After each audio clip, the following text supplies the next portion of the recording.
Hello and welcome to FPSKivotos. I'm your host Bridge, and let's get started.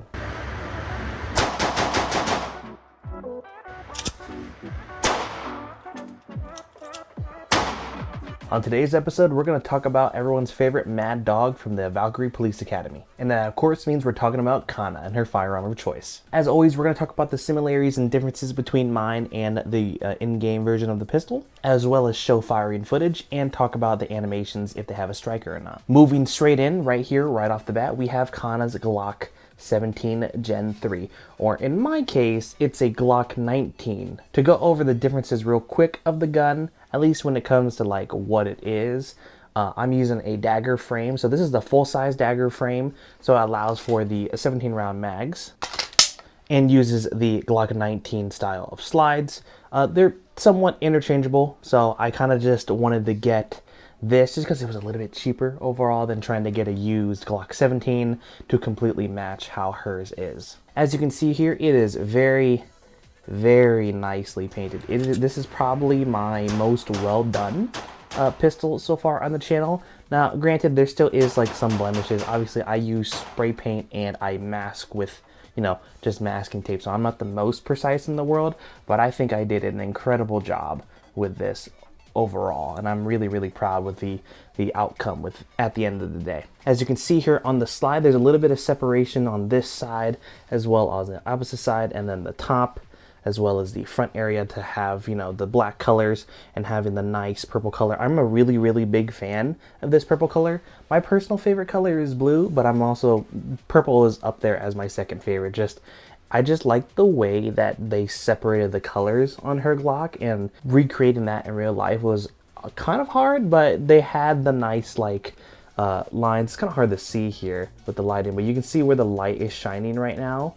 That like little curvature there allowed for, I guess the edge, allowed me to mask it off a little bit better to make the lines a little bit more cohesive for the most part. Moving down to the frame, as I mentioned, this is a PSA Dagger full-sized frame. Trying to separate all the white bits here was a little bit of a challenge, but I was managed to do it. It has the curves here to allow me to tape it off a little bit better. There's like slight white bleedage into the black area, but honestly, I am not too worried about that at the end of the day. Moving down just a little bit, it's a little bit hard to tell from the camera, but as you can see right here, both takedown pins for the slide are painted in a nice purple color. I was managed to separate that pretty easily and get those painted the proper color. Now, one thing that's a little bit different is the trigger.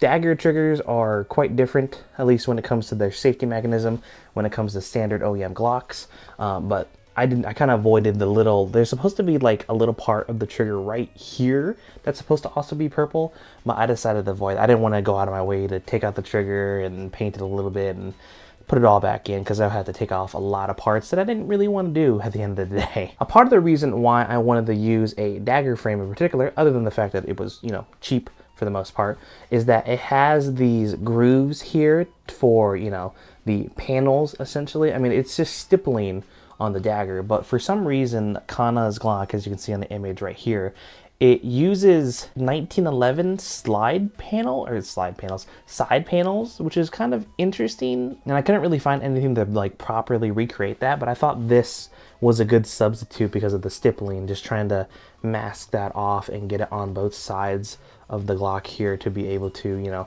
match that general aesthetic. One of my least favorite things about daggers in particular is their magazine release. There's a really tiny like push button. I added a extended mag release here, so it's a little bit easier to press that. It's still a little stiff for the most part, but the break-in period is there and it was pretty easy to install, so having that nice larger button for me to actually press makes things a lot easier when you're trying to shoot it. As well as the weird like side panels, I actually do have her decal, well not her decal, but the Valkyrie decal on the side of the pistol, and as always when it comes to the decals, it's what really like puts the gun together for the most part. Is just like having those decals and indications of what the gun or where the gun is from. It's always what, you know, makes these feel more real. Now, one weird thing about these, I ordered I think 3 of them, and they gave me 4.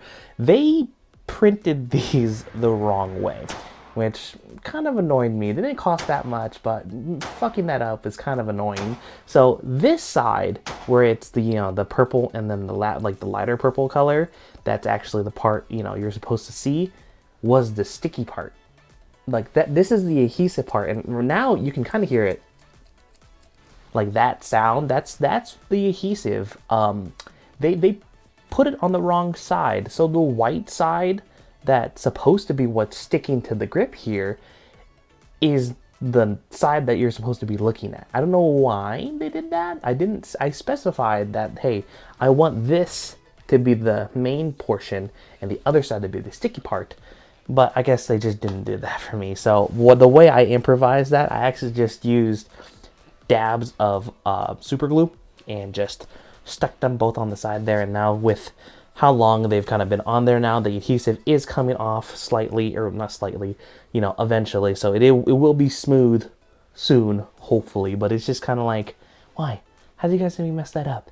But anyway, moving on from there, the last thing when it comes to similarities is the magazine. She has it painted a little bit on the edge here, so I would decide to do that on just one mag. I have other 17 round mags that are just normal, just for, you know, use for other guns as well.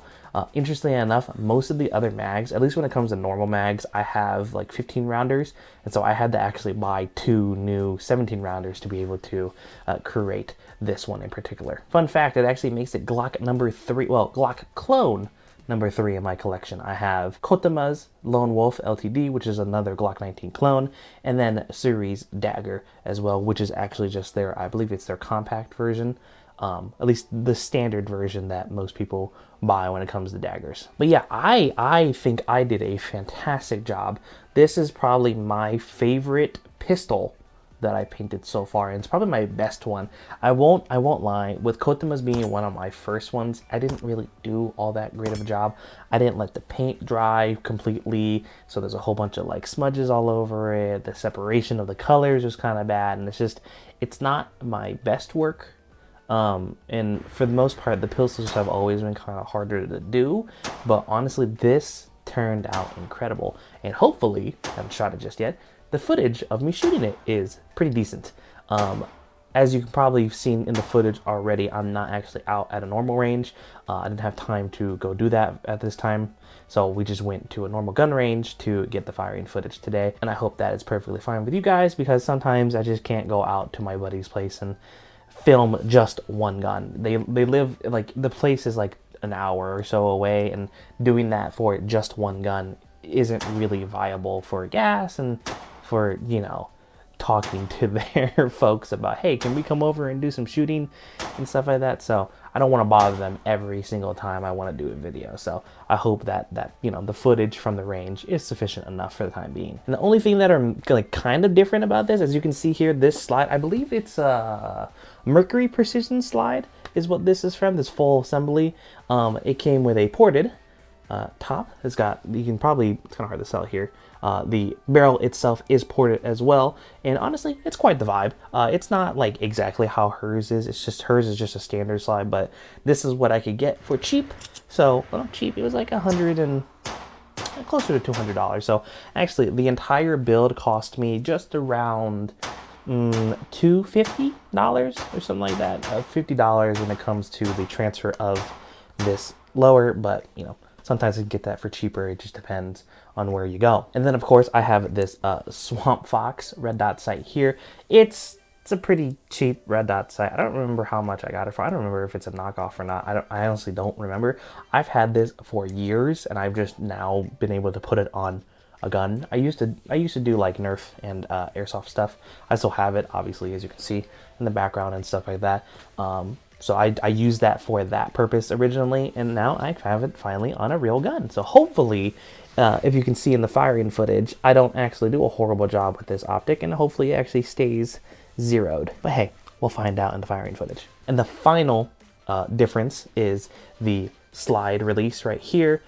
It's supposed to be on both sides on the Glock 17s, but on this Glock 19 frame, obviously with the dagger frame. It doesn't have that on both sides, and I just thought it was like it's okay for the most part. Like, it doesn't have to be exactly 1-to-1, considering this is like Glock 19 and like Glock 17, so it is what it is. I'm just really happy with how it turned out overall. And like I mentioned, as of right now, this is my favorite pistol build I've done. But with all that out of the way, let's move on to the battle animations. When it comes to the battle animations, we'll just be talking about her striker, which is the swimsuit variant. When it comes to reload, just like everybody else, she has two. One for standing and one for crouching down. She's very fast and smooth to reload. She drops the magazine onto the ground, slaps a new one in, and racks the slide to get back into action. Something that's really interesting about the way she shoots and just kind of the way she operates it, she shoots 5 rounds before she needs to reload. And usually when you're shooting most guns, I should say, mostly pistols, you have a last round hold open. Clearly you can see that she doesn't really do that. She'll put the new magazine in and then she'll completely rack the slide, which means that there is one in the chamber still. So logically speaking, at least when you think about it more deeply, she loads every single mag with 6 rounds, then she'll rack it, she'll have 1 in the chamber and then 5 in the magazine. She'll shoot 1, 2, 3, 4, 5, and now there's 1 more bullet left in the chamber. She'll drop the mag, put a new one in, and basically get rid of that round. It's very interesting. So she always kind of loses a round, which is kind of weird when you think about it more logically. I understand it's probably like a balancing thing, or, they didn't really think about it too much, but I think it's really interesting that, when you think about it more in a logical way, it's just kind of weird that she's always wasting 1 round and she's always loading all of her magazines with 6 rounds. Like, I know Valkyrie's on the most like well-funded academies, but come on now. Maybe because you guys are using too much ammo. Actually, not using too much ammo. You're just wasting your ammo. Obviously, that's not the intention, but it is pretty funny to see how that works overall. Another really interesting thing is the way she holds the gun. I probably also mentioned this during the conclusion, but she holds her gun in the teacup stance, which is not really the most viable thing when it comes to semi-auto pistols, because if it were to like catastrophically explode, like I mentioned, I'll probably talk about this in the conclusion, the pressure of the explosion's it's gonna go 1 or 2 ways. It's gonna go forward and it's gonna go down. And if you're holding it in the teacup stance, it's gonna go straight back down into your hand. And it's not very fun time. Maybe that's just how they were taught in Valkyrie. I mean, I can kind of see that if for the revolver users like Kirino, but for a semi-auto pistol, that just seems kind of weird. Maybe they just thought it was a cool aesthetic choice, and honestly, with how they have a lot of the characters that use pistols do it one-handed, it's nice to see someone do it two-handed, even though it's not exactly the way you would usually want to do it. And the last thing we'll mention is her EX skill.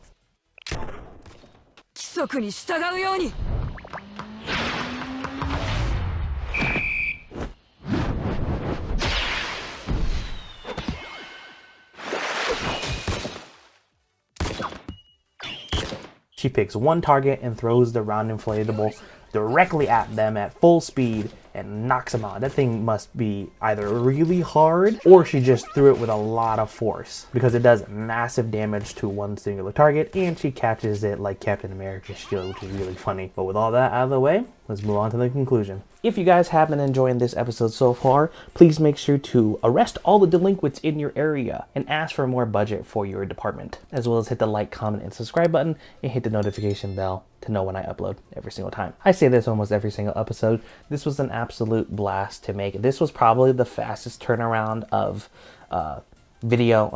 creation of the gun to video I've ever done, because this was during the Black Friday deals and I was trying my best to budget this out to make it as cheap as I possibly could. Now, I could have gotten a cheaper transfer, but sometimes you just got to pay the full price. It is what it is at times. But like I said, I got it for just around $300-ish, and that is an absolute steal for me. And I think I did an incredible job with the paint job overall. And I'm really, really happy to get another Blue Archive gun done and posted for you guys. One thing I forgot to mention, well, I probably mentioned it during the battle animations, but interestingly enough, when Kanna is using it, most people use this like competition shooting stance where they have, as you can see here, my right thumb, since I'm left-handed, my right thumb is, pointed forward, as well as my left thumb here, and then obviously finger on the trigger there as well.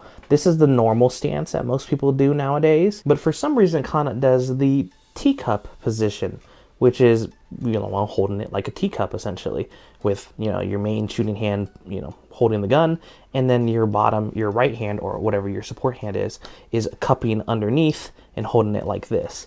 Now, this was taught like kinda back in the day. I forget when exactly it was, but from what the videos that I've watched about this particular stance, I think I shot it once during the firing footage just kind of demonstrate it.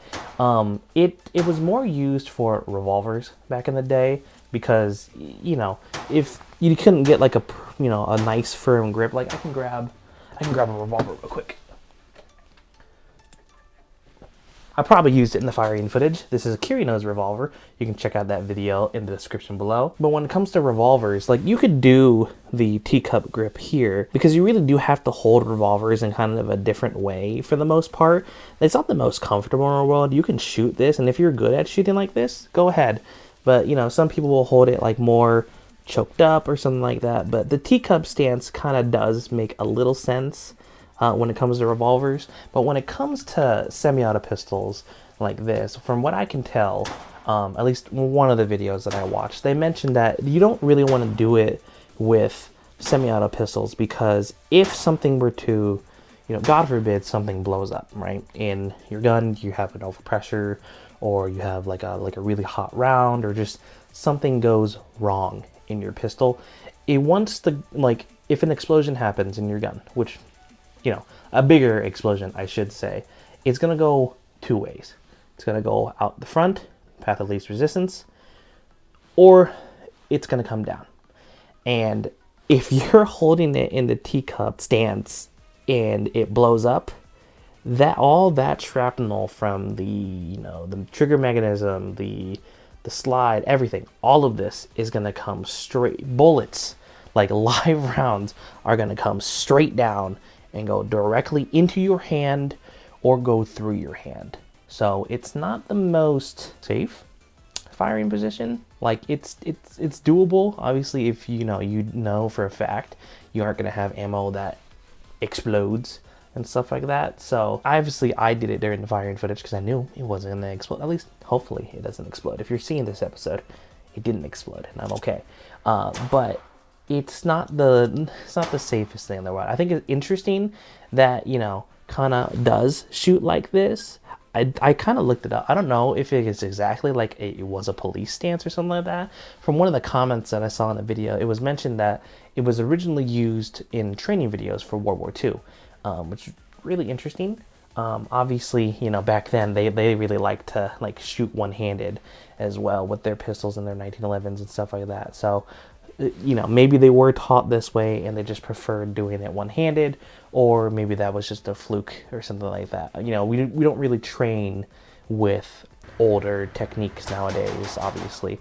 Like you'll see people do the competition shooting stance, or if you're pew view, you would I don't think I can even do it. Like just really eat into that, into the gun to be able to get a really nice grip for recoil mitigation and stuff like that. But, I thought that was really interesting. I probably mentioned this in the battle animations, but, I just wanted to talk about it because this is the conclusion of the episode anyway. But yeah, as I was mentioning, this was just a really, really fun episode to do. And I'm really glad that hopefully, if everything goes well, this is uploaded before the end of the year so I can have 2 Blue Archive videos up for the end of the year for you guys. As of the recording of this episode, I'm at 931 subscribers. You guys are amazing. I never thought that starting this channel back in, I think it was like February or March or something like that, that it would grow into something this large for how niche it is. Like Blue Archive is really popular, right? But I just never expected to see this many people come and watch my videos, This is something that I've been really enjoying to do for the last year. It's been really expensive, but it's something that I really want to keep doing for however long I monetarily, or I guess financially can. Money is tight for the most part. Still, I'm working pretty hard right now because it's, the end of the year, Christmas shopping and all that good stuff. We get extra days at work, trying my best to get more money to do more projects and to obviously pay off bills and stuff like that.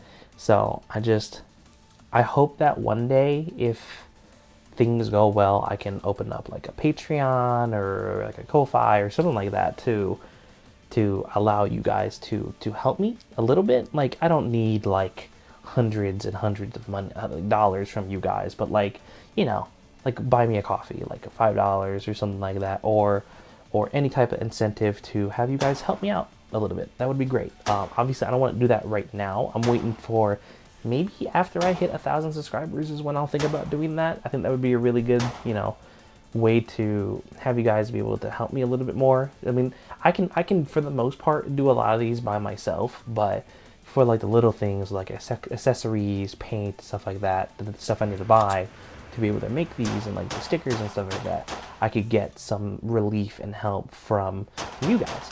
Obviously, if it's a Patreon or something like that, I can give stuff away, kinda. Like, you know, I have a bunch of the stickers and stuff like that. I could, you know, send those out to you guys or whatever. I'm kind of just, you know, throwing things out there right now. I don't have it like completely set in stone at the moment, but like I mentioned, just it means the world to me that you guys enjoy the videos that I make, and I'm really, really happy. 2024 was an absolute insane year for the channel, and honestly just an insane year in general. If you've seen recent news, you could see why. But this is probably the last time I see you guys before the new year, and I'm really, really excited for everything that I get to show you, Blue Archive gets to show you. And I'm really, really excited with 2025, with everything that I have to show you, everything Blue Archive has to show you in just a year as a whole. I'm going to Off-Kai, so I'll probably post another video by then, but I hope to see you then in June, if anybody is going there. But, you know, with all that out of the way, please have a very, very happy new year. It's been an absolute honor to have you guys watch me, and from the bottom of my heart, thank you. Thank you for everything. I've been your host, Bridge, and I'll see you guys in 2025.